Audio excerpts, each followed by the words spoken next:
अल्लाह की बारगाह में जब इम्तिहान देना है तो भूखे रहना पड़े, प्यासे रहना पड़े, हर जफा, हर सितम, हर दुख, हर तकलीफ, हर तंगी अल्लाह का शुक्र अदा करते हुए बर्दाश्त करेंगे तो अल्लाह अपनी रहमत से नवाजेगा। वो घर आए, अपनी अहलिया को हालात की आगाही दी। अब पूछा कुछ खाने को है? तो कहा कि थोड़े से आटे हैं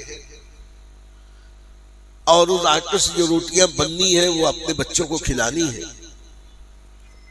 नबी करीम सल्लल्लाहु अलैहि वसल्लम के आशिक़-ए-ज़ार ने कहा कि वो रोटियां तुम बना दो, बकरी का एक छोटा सा बच्चा है, उसे ज़बह करके मैं गोश्त निकाल देता, इसके तुम खाना पकाओ, मैं नबी करीम को दावत दे देता।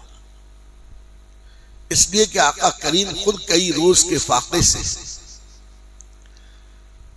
उनकी अहलिया नामदार ने कहा कि जाओ, लेकिन आका करीम से कह दो कि हुजूर अपने साथ सिर्फ 2-3 लोगों को लेके आए। ये ग़ज़वे खंदक के मकाम पर पहुंचे, जबल सिला के दामन में पहुंचे, अर्ज की या रसूलुल्लाह सल्लल्लाहु अलैहि वसल्लम, मैं अभी अभी घर से आ रहा हूँ, खाने का इंतजाम करके आ रहा हूँ, आप अपने साथ 2-3 लोगों को ले चलिए, खाना खा लीजिए, आपकी दावत। नबी करीम सल्लल्लाहु अलैहि वसल्लम ने खुश होकर मुनादी से कहा कि निदा कर दो कि आज जाबिर के यहाँ दावत है, सारा लश्कर खाने के लिए चले। हजरत जाबिर परेशान हो गए, दौड़े भागे घर आए कि अब सरकार ने पूरे लश्कर को दावत दी है और तकरीबन 1,500 लोग। अब खाना तो बमुश्किल 2-3 आदमी का है। अपनी अहलिया से जाके कहने लगे कि नेक वक्त मसला गंभीर हो गया, हमने 2-3 की दावत दी थी और आ रहे हैं 1,500। आका अलैहिस्सलाम ने सब में ऐलान कर दिया। बताना यह है कि उस वक्त की खवातीन भी आका पे कितना यकीन और एतमाद करती थी।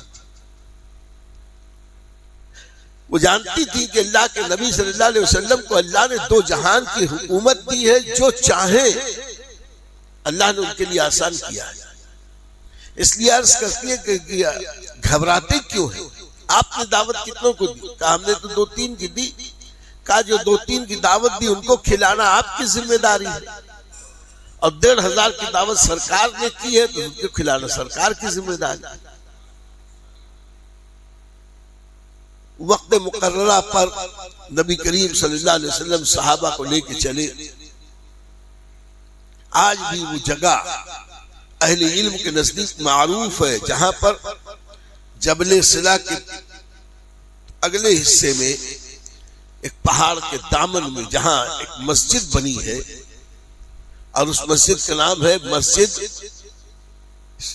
शाबे बनी हराम। उसी मस्जिद की जगह पर हजरत जाबिर का मकान था। आका करीम अलैहिस्सलात व तस्लीम वहां तशरीफ लाए, और आने के बाद हजरत जाबिर से कहा कि हांडी पक गई? कहा हाँ। कहा ले आओ। हांडी लाई, उसका ढक्कन खोला।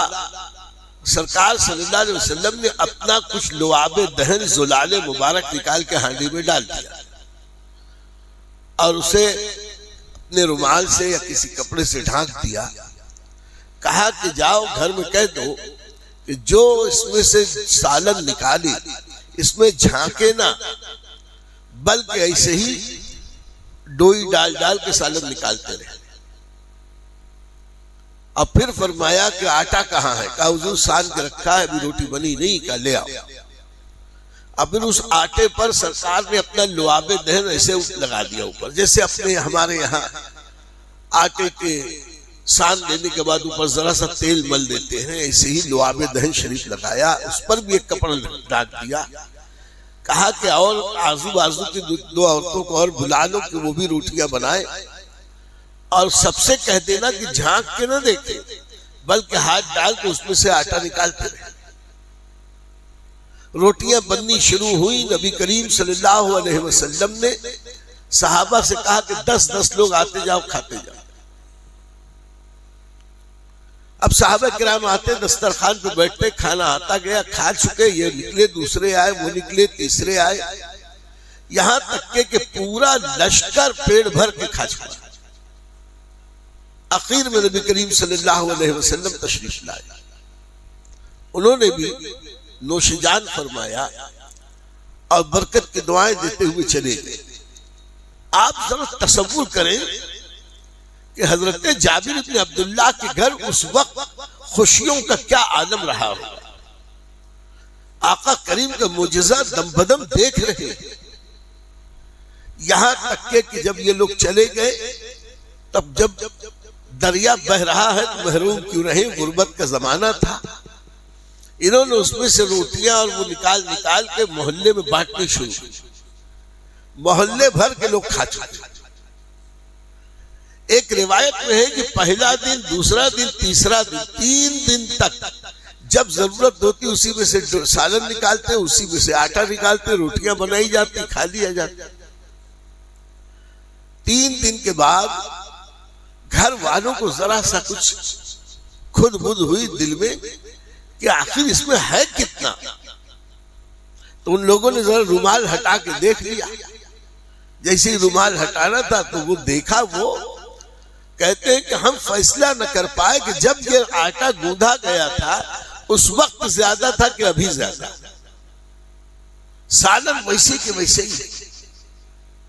और फिर जब एक बार नबी करीम सल्लल्लाहु अलैहि वसल्लम के फरमान के बरखिलाफ उसका ढक्कन हटाया गया, तो उसके बाद वो अगरचे वो ढक्कन या कपड़ा दोबारा रखा गया, लेकिन वो दस्ते नबूवत से नहीं रखा गया था, दस्ते गुलाम से रखा गया था। नतीजा ये कि जैसे आम फितरी तौर पर जितनी देर में खत्म होना था खत्म हो गया। मेरा विजदान तो ये कहता अगर वो आज तक ढका होता तो आज तक पूरी उम्मत खाती रहती, लेकिन अल्लाह रब्बुल इज्जत के खजाने में क्या कमी है। वो खुदा जो कतरे को समंदर बना दे, वो खुदा जो जर्रे को सहरा बना दे, वो खुदा जो अपनी कुदरत से लफ्ज़े कुन से पूरी कायनात पैदा कर दे, नबी के मुजज़े की शक्ल में थोड़े से खाने को इतना ज्यादा बढ़ा दे, तो क्या कौन सी दुश्वारी। इसमें एक खास बात गौर करने की ये है, अगर हमारे यहाँ सालन कम पड़ जाए, 4-5 आदमी ज्यादा हो जाए, तो हम क्या करेंगे? ज्यादा से ज्यादा एक जग पानी डाल दें, लेकिन जब पानी डालेंगे तो उसका नमक कम हो जाएगा, मसाला कम हो जाएगा, बोटी तो नहीं बढ़ेगी। लेकिन वारे मेरे आका का नवाबे दहन हजरत जाबिर की हांडी में गया, 3 दिन तक उसमें से शोरबा और सालन निकाला जाता रहा। तो ऐसा नहीं है कि खाली शोरबा निकलता था, मियां उसमें बोटियां भी निकलती चली आ रही। ये कैसा नवाबे दहन है कि नमक का जायका उसमें से मिला, मसाले का जायका उसमें से मिला, पानी उसमें बढ़ा, यह तो सब कुछ अपनी जगह है, बोटियां भी बढ़ती चली गई। सही बात यह है कि अल्लाह ने अपने महबूब को नेमतों का मंबा और मखजन बना दिया था। अल्लाह ने अपने महबूब को वो मकाम बुलंद बख्शा था कि वो जो चाहे अता कर। नबी मुख्तार कुल है,